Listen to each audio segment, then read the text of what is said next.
Self-discipline comes from within. It's a desire. It's being able to understand that you got to get the work in, and you got to be willing to go further and harder than you've ever gone in your life. Don't really want to get up and get out of bed. Yeah, I get up and get out of bed. I don't really want to work out. I work out. I really don't want to hammer on a project. I hammer on the project. Now, as an overall rule, I do not like procrastination. You need to get things done. Overcoming the old self allows us to become somebody else. And there is that period of transition. Call it the void, where there's just not a lot happening. And you just got to be able to keep going and continuously get to the end of your belief, where most people stop. Success is like a quiet daily set of tasks. Real small. Real small. It's very quiet. It's a very quiet process where you're just drawing your state from within yourself, doing these like simple little tasks, but finding love in those simple little tasks. It's not this big rah-rah speech where you do this one thing and something big happens. Look, when you start deciding that it's time to change, you may have to use 5, 4, 3, 2, 1, 5,000 times a day, because you're pushing through self-doubt, and you're pushing through procrastination, and you're pushing through resignation, and you're pushing through fear over and over and over and over and over and over and over again. Change the chapters in the book of your life if you want to. There's a book being written about you. You can decide, you and God, or you and whatever you believe, you're the author. You can turn the page. It might be year 2, 3, 4 before you get your big win, but you can decide now, I'm going to walk, talk, and be a different person. See, we don't have the courage, and that's what it takes, courage. It takes guts to do that which you know you need to do. If you don't have the courage to act, life many times will move on you and make you act. And the measure of a person's will is determined by what they are willing to do to ensure triumph over tragedy. The measure of a person's will is determined by what they are willing to do to ensure success over failure.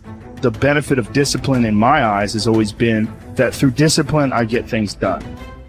All you have to do is know where you're going, and the answers will come to you. Forget the past mistakes, forget the failures, forget everything except what you're going to do now, and do it. It's taken me my entire life to understand it's not necessary to know every single detail, and to stop testing the waters and just dive in.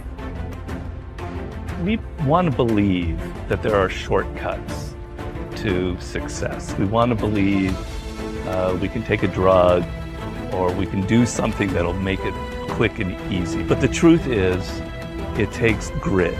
It takes persistence. So it's hard to understand what could happen to you in 10 years in a visceral gut way of what it means to have failed in life. And to me, failure in life is not having money. It's not realizing your potential. You're 60 years old and you said, I could have been this, and I never did it. That's like the worst thought I think anybody can have. And you don't think about it in the moment because your life is okay, but you've got to wake up and understand that there's an urgency here, and that if you're not practicing something now, if you're not aware, if you don't have a path towards something better, you're rotting on the vine, and that day of reckoning will come at some point, and it will be painful. You're not going to feel it suddenly. It'll be slow, but it'll come, and it won't be good. You will not find toughness in a comfortable environment. Those of you who are listening to this, whoever hear this, you will not find it. I was trying to look for it everywhere.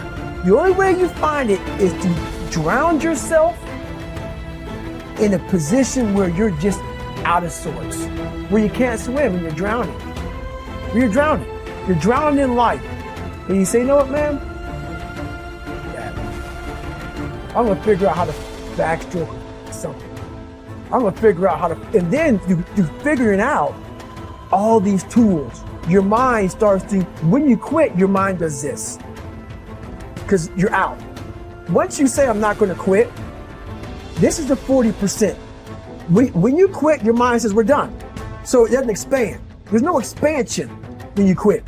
When you say, you, this sucks, I'm drowning, I'm miserable, I'm suffering, I'm broken, but I'm not going anywhere. What happens to your mind is it does this. It says, he's not leaving. So we got to expand. We got to grow. We got to figure this thing out. So then these compartments in your brain start to they have to work. They have to work. And then you start to engage parts of your mind that you never engaged before. But you can't engage it by sitting back in these nice chairs, drinking this nice water, talking to you, talking about what I want to do. That's where the 40% thing comes in. It comes in when you're in suffer mode and you say, I'm not going to quit.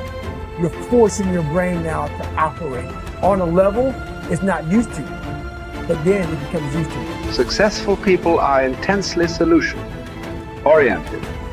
The fact is that life is a continuous succession of problems and difficulties without end. This river of problems is only interrupted by the occasional crisis, which makes the problem seem small in comparison.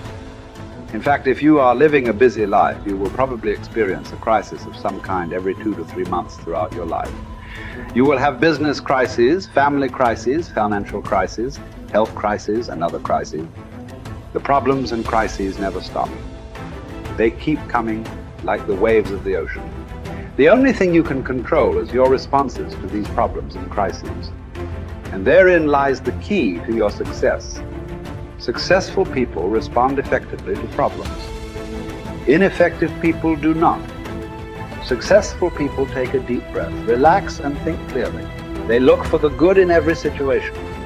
They seek the valuable lesson. Above all, they focus on the solution, on what can be done rather than what has happened and who is to blame. There is a methodology that you can use to solve any problem.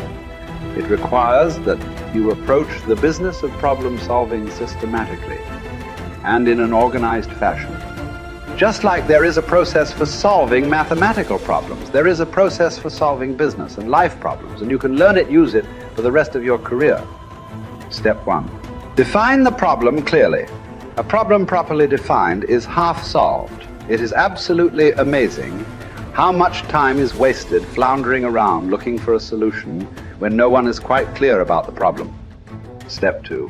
Ask, what are all the possible causes of this problem? Look for both the obvious and the not so obvious causes of the problem. How did it begin? What are its origins? What triggered it in the first place? What is the critical variable that changed to cause the problem in the first place? What assumptions were made that led to the problem? Just like a doctor conducting an intensive examination on a sick patient, you should thoroughly dissect the problem before you attempt to solve it. Step 3. Ask, what are all the possible solutions? Avoid the natural tendency of most human beings to leap from a problem definition to a conclusion regarding a solution of some kind. Always ask, what else is the solution? Sometimes the best solution is to nothing at all. Sometimes the best solution is to gather more information. Sometimes the best solution is to realize that this is not your problem and pass it on to someone else whose responsibility it is. Step 4. Once you have identified several possible solutions, ask, what must this solution accomplish? The only way you can judge the attractiveness of a solution is to determine in advance what you want the solution to accomplish. You've heard it said that the operation was a success, but the patient died. It is very common for us to initiate a solution and implement it, but the problem is not only not solved, but it is worse than it was before we took action in the first place. Be sure that the solution you select will accomplish the purpose you had in mind when you started on the problem-solving exercise in the first place. Step 5. Once you have decided on the ideal solution, assign specific responsibility or take responsibility yourself for implementing the solution. Set a deadline for implementation. Set a measure by which you can determine if the solution has been effective. A problem-solving discussion that does not lead to agreement on a specific solution, accompanied by the assignment of personal responsibility and a deadline, is a problem that will come back over and over again without resolution. Practice this systematic method of dealing with a problem over and over until it becomes a habit of thinking. You will be amazed at how much more effective you become and how much better your results will be using this method. I kept saying this to myself on repeat. There is no way, Mel, if you work this hard, that you will not be rewarded. You have to believe that this moment is preparing you for something amazing that hasn't happened yet. Keep going. You have to believe that this moment is preparing you for something amazing that hasn't happened yet. Keep going. And so I repeated that over and over and over and over and over again as I wanted to throw in the towel, as I would start to bash myself, as I would start to feel sorry for myself and be like, nope, there's just no way I'm going to believe that something amazing isn't going to happen. I've worked too hard. Something amazing that hasn't happened is coming. And when you get yourself into that mindset, it creates a sense of resilience and momentum and resolve that you need in order to keep going when it hits the fan or when you feel disappointed or when life is beating you down. And that was the other gift of that moment, is developing a little tool to flip my mindset when I wanted to start to feel sorry for myself.